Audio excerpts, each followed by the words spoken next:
স্পেনের বিপক্ষে ফাইনালের আগে আর্জেন্টিনার ড্রেসিং রুমে কি কোনো সমস্যা হয়েছিল? এই প্রশ্ন এখন ঘুরপাক খাচ্ছে ফুটবল বিশ্বে।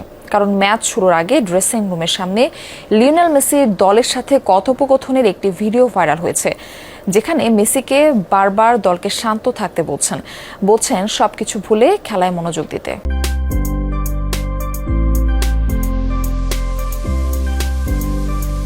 Estemos tranquilos, muchachos, estemos tranquilos, tranquilidad, pensemos jugar nomás, tranquilidad, olvidémonos de todo.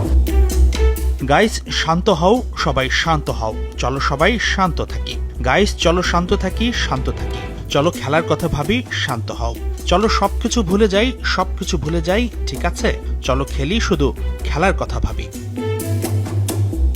বিশ্বকাপ ফাইনাল ম্যাচে স্পেনের বিপক্ষে মাঠে নামার আগে ড্রেসিং রুমের টানেলে সতীর্থদের এই কথাগুলো বলছিলেন লিওনেল মেসি। মাঠে স্পেনের বিপক্ষে আর্জেন্টিনার অসহায় আত্মসমর্পণ আর ম্যাচ শেষে মলিনা পারাদেসের মেজাজ হারানো স্প্যানিশ ফুটবলারদের শারীরিকভাবে লাঞ্ছিত করার ঘটনা, যা ফুটবল বিশ্বে তুলেছে নিন্দার ঝড়।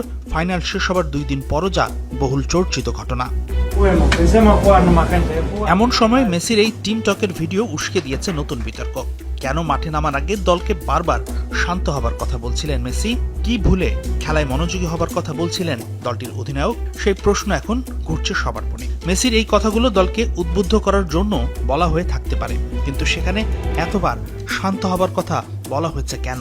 নিশ্চয়ই ড্রেসিং রুম ছিল অশান্ত। সেই প্রশ্ন চড়াও এখন গণমাধ্যমে। এই ভিডিও ভাইরাল হবার পরপরই মঙ্গলবার বুয়েন্স আইরেসের আর্জেন্টিনার ট্রেনিং গ্রাউন্ড থেকে হেড কোচ স্কালোনি বাড়ি ফিরছিলেন। তখনই গণমাধ্যম কর্মীরা মুখোমুখি হন তার, যেখানে স্কালোনির কাছে জানতে চাওয়া হয় ড্রেসিং রুমে কোনো সমস্যা হয়েছিল কি।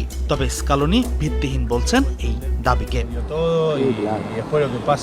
আপনি কি নিয়ে কথা বলছেন সেই সম্পর্কে আমার কোনো ধারণাই নেই। আমি বিশ্বাসই করতে পারছি না যে আপনি আমাকে এই প্রশ্নটা করছেন। আমরা অন্য পথে হাঁটছি ভাইয়েরা। এদিকে বিশ্বকাপ অভিযান শেষে দলের সাথে দেশে না ফিরলেও মঙ্গলবার ব্যক্তিগত বিমানে আর্জেন্টিনা ফিরেছেন লিও। তবে বুয়েন্স আইরেসে নয়, ফ্লোরিডা থেকে ব্যক্তিগত বিমানে ছুটি কাটাতে তার জন্মশহর রোসারিওতে পৌঁছেছেন মেসি। স্বভাবতই তাকে দেখতে বাড়ির সামনে ছিল ভক্তদের উপচে পড়া ভিড়। এখন প্রশ্ন হচ্ছে, মেসির ভবিষ্যৎ কি? তিনি কি খেলা চালিয়ে যাবেন? উত্তরটা হ্যাঁ হলে পাল্টা প্রশ্ন ওঠে, কতদিন? আসছে কোপা আমেরিকা পর্যন্ত, নাকি 2030 বিশ্বকাপ পর্যন্ত, নাকি অবসরের সিদ্ধান্ত নেবেন মেসি? এই প্রশ্নগুলোর উত্তর এখনো মেলেনি। 39 বছর বয়সী এই আর্জেন্টাইন বাড়িতে ফেরায় দ্রুত আসতে পারে সিদ্ধান্ত, ধারণা সংশ্লিষ্টদের। রোসারিওতে বাবা মা ও পরিবারের সাথে সময় কাটিয়ে নিজের সিদ্ধান্তটা পাকাপাকি করতে পারেন মেসি, ধারণা সবার। হাসিনুর রহমান, যমুনা স্পোর্টস।